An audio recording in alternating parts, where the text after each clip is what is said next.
What if everything you see around you, every star, every atom, every breath you take, began as a single point of consciousness desperately trying to understand itself? What if the entire universe, in all its magnificent complexity, was born from one luminous thought yearning to know its own nature? But before we begin, please hit the like button and let me know where in the world you're watching from today. It's always fascinating seeing who's joining us from around the world. And if you haven't already, make sure to hit that subscribe button and turn on the notification bell so you don't miss any of our future videos. Today, we're diving into one of the most extraordinary visions ever recorded, a 6-hour lucid dream experienced by Carl Jung that revealed the geometric blueprint of existence itself. And here's what makes this truly remarkable. The mathematical patterns Jung witnessed that night aren't just poetic metaphors. They're the same sacred geometries that ancient civilizations carved into temple walls, that physicists discover in quantum fields, and that mystics have described across every spiritual tradition for thousands of years. Has this ever happened to you? You wake from a dream so vivid, so real, that it feels more authentic than your waking life. Jung experienced something far beyond that.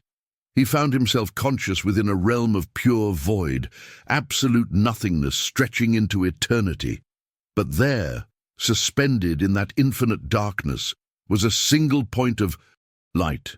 And this light wasn't just shining, it was aware, it was conscious. It felt, according to Jung, like encountering another soul, except this soul had no body, no form, existing alone in the vast emptiness of pre-creation. Now imagine being that light, the only thing that exists, conscious, aware, but utterly alone with no reference point, no mirror to reflect your own nature. What would you feel? Jung felt it emanating from that luminous point, a profound, achingly familiar desire. The same desire that drives every human being who's ever asked, "Who am I?" or "What is my purpose?" It was the yearning to know itself. And in that moment of cosmic longing, something extraordinary happened. Stay with me here, because what Jung witnessed next changes everything we think we know about reality. That single point of light exploded outward in a magnificent 360-degree expansion, what we might call the Big Bang, but Jung saw it as something far more intimate and intentional. It was a consciousness choosing to know itself through creation.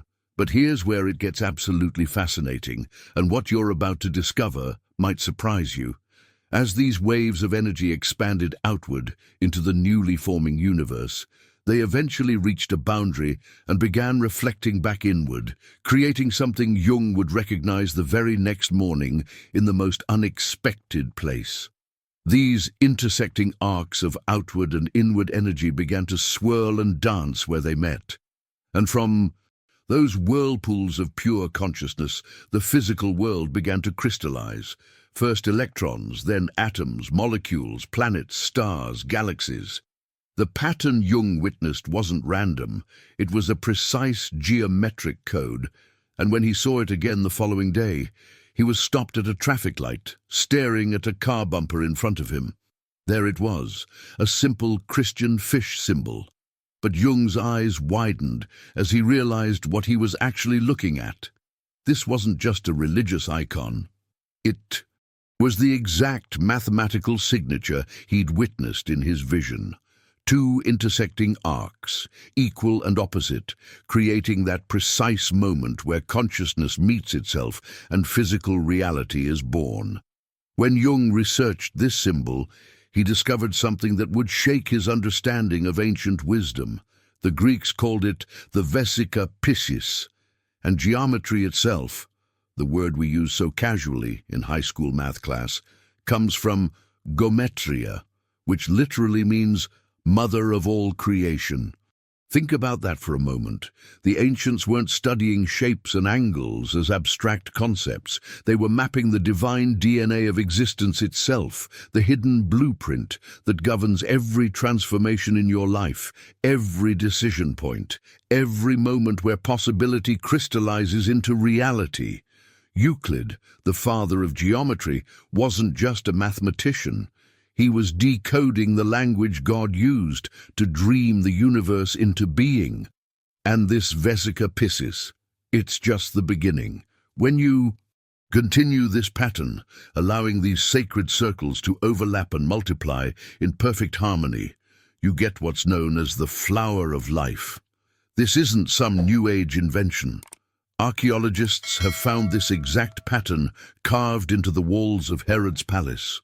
Guardians at the Imperial Palace in China have their paws resting on three-dimensional versions of it, and it appears in temples and sacred sites across every continent and every era of human civilization. Why would cultures separated by thousands of miles and thousands of years, who never met each other, all arrive at the same geometric pattern? Because they were all tapping into the same underlying truth, the same field of intelligence that Jung witnessed in his vision. The Hindus called it the great shining body of radiance that has no beginning and no end. Buddhists recognized it through meditation and deep contemplation. Christians refer to it as the Holy Spirit, that invisible presence that moves through all things. Scientists today might call it the unified field or the quantum field, but here's the revelation that changes everything. It's not just some abstract spiritual concept floating out there in the cosmos. This field of consciousness is the very fabric your thoughts travel through, the medium that carries your intentions out into the world and brings your reality back to you. If this resonated with you, hit that subscribe button. I'm here bringing you these deep dives into consciousness and the hidden mechanics of reality, because we're all on this path together, learning to create more intentionally. Every single thing you see, touch, and experience is sitting on top of this energetic substrate, projected through it like light through a cosmic screen. And the most profound implication? You're not separate from this field. You're an expression of it, a unique frequency within it, constantly broadcasting your inner state outward and receiving back the physical manifestation of that broadcast. Now, I want to go even deeper into how this changes the way you think about your own creative power, because understanding this mechanism is the key to everything. Write in the comments, "I'm ready to understand this." Because here's what Jung uncovered when he traced this cosmic journey backwards through time. 13 billion years ago, before that initial flash of consciousness expanded, there was literally nothing. Not empty space waiting to be filled. There was no space at all. No. Time ticking forward. No matter, no energy, no physics. The laws that govern our universe today simply didn't exist because there was nothing for them to govern. This was pre-reality, a state so incomprehensible that our minds can barely grasp it. Then came that explosion of self-knowing, and suddenly we had physics. Time began flowing, space unfurled, matter condensed, energy danced. But the transformation didn't stop there. Over the next 3 billion years, as the universe cooled and settled, chemistry emerged, elements formed, the periodic table wrote itself into existence, and carbon began bonding with oxygen. Hydrogen started flirting with nitrogen. The universe was getting more complex, more intricate, weaving itself into increasingly elaborate patterns. And then, 10 billion years after that original flash of consciousness, something absolutely miraculous happened. These chemical structures became so sophisticated, so beautifully complex, that they developed what Jung described as antennas, physical forms capable of receiving the original consciousness back into themselves. This is the moment biology was born. Life itself emerged not as some random accident of molecules bumping into each other, but as the universe becoming conscious of itself through physical form. Dead matter suddenly awakened because it had evolved into a structure refined enough to channel that primordial awareness back into material existence. Fast forward to just 170,000 years ago, a blink of an eye in cosmic terms, and something unprecedented appeared on this planet. Humans. We arrived with capabilities no other biological form possessed. We developed language, turning invisible thoughts into shareable symbols. We cultivated imagination, the ability to conceive of things that don't yet exist and then bring them into being. And our brains, these magnificently intricate 3-pound universes inside our skulls, generate frequencies so powerful they ripple through that same unified field Jung witnessed in his vision. Here's the revelation that most people miss their entire lives. You are not a separate entity trapped in a meat suit, struggling against an indifferent universe. You are one expression of infinite intelligence experiencing itself in a unique way. Think of it like this. There's one electricity, but it powers 8 billion different light bulbs across this planet. Each bulb glows differently, illuminates different spaces, serves different purposes. But it's all the same fundamental energy expressing through different forms. You were quite literally made in the image of the divine, which means you operate by the same creative principles. Just as that original consciousness came to know itself by witnessing what it created from itself, you come to know who you truly are through the reality you're creating moment by moment, through your thoughts, your beliefs, your habitual ways of being. But here's where this gets practical, where ancient wisdom meets your daily decisions and the impact you're making in your life right now. Drop in the comments, I see the pattern now. Because what Jung's vision reveals is that your external reality isn't happening to you. It's happening from you. Every single aspect of your life right now, from the balance in your bank account to the quality of your relationships, from the state of your health to the opportunities that appear or disappear, all of it is functioning as a mirror. And this isn't some feel-good metaphor. This is mathematical, geometric, governed by the same laws that brought galaxies into existence. The unified field of consciousness that we've been exploring doesn't judge, doesn't play favorites, doesn't care about your backstory or your excuses. It simply receives the frequency you're broadcasting through your thoughts and emotions, and it organizes your life experiences to match that signal with absolute precision. This is the hidden truth behind what people call the law of attraction, but most explanations miss the mechanism entirely. When you don't like what you're seeing in your reality, when your business isn't growing, when your body isn't healing, when relationships keep falling into the same painful patterns, the instinct is to fix the external circumstances. But that's like trying to fix your appearance by rearranging the furniture behind you while staring into a mirror. The only way to change what the mirror reflects is to change what's standing in front of it.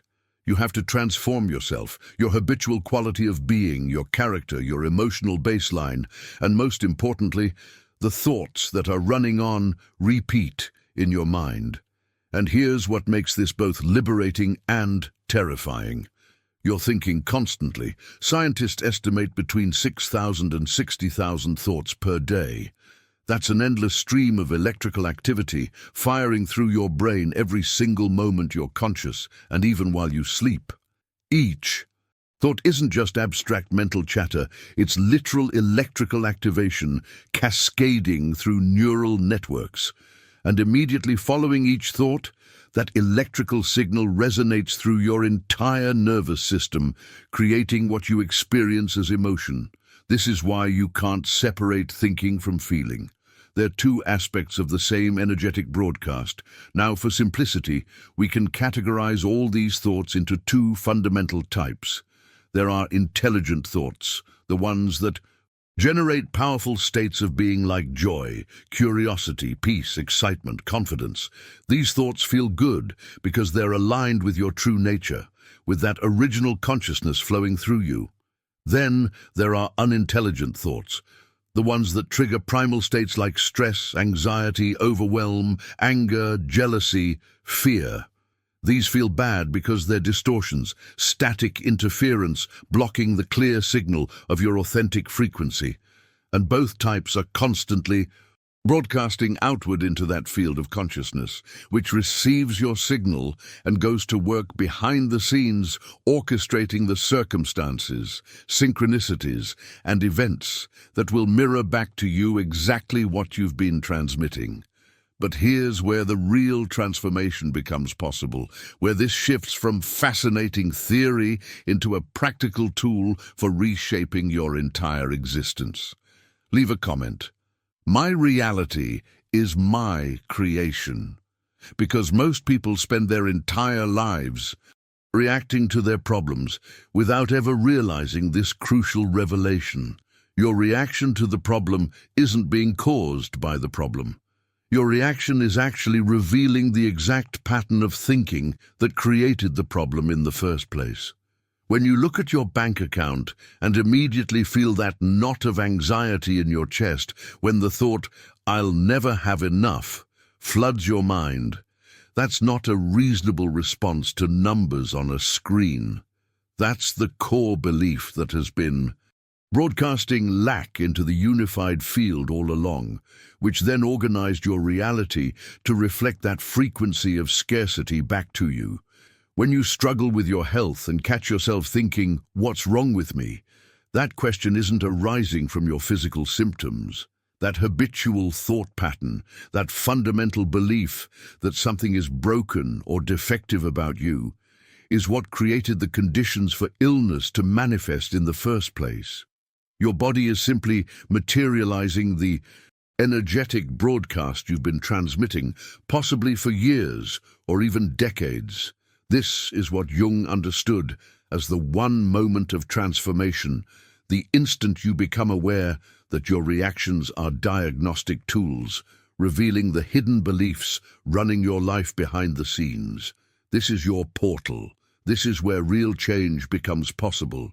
Because once you can see the belief, once you recognize the thought pattern that's been operating in the background of your consciousness, you can actually work with it.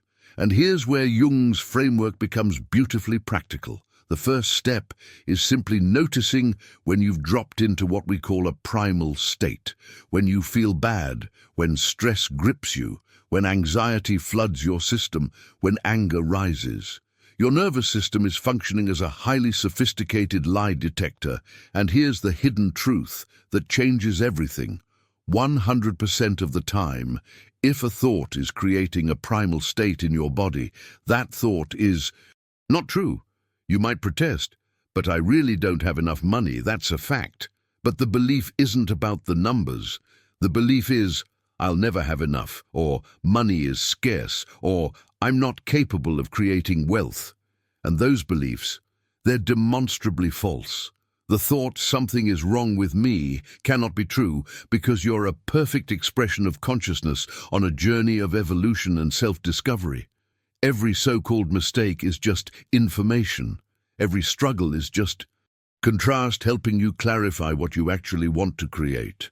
And if you feel that familiar resonance, that sense of recognition when truth lands, hit the like button.